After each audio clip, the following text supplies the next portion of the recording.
بسم الله الرحمن الرحيم لم يكن الذين كفروا من أهل الكتاب والمشركين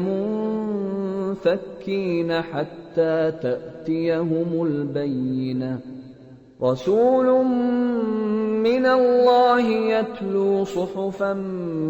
مطهرة فيها كتب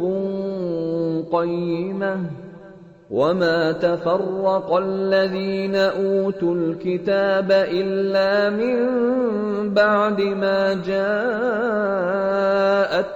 البينة وما أمروا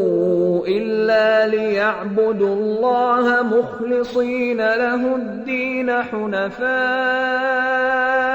ويقيموا الصلاة ويؤتوا الزكاة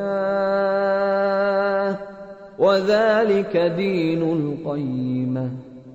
إن الذين كفروا من أهل الكتاب والمشركين في نار جهنم خالدين فيها أولئك هم شر البرية إن الذين آمنوا وعملوا الصالحات أولئك هم خير البرية جزاؤهم عند ربهم جنات عدن تجري من تحتها الأنهار خالدين فيها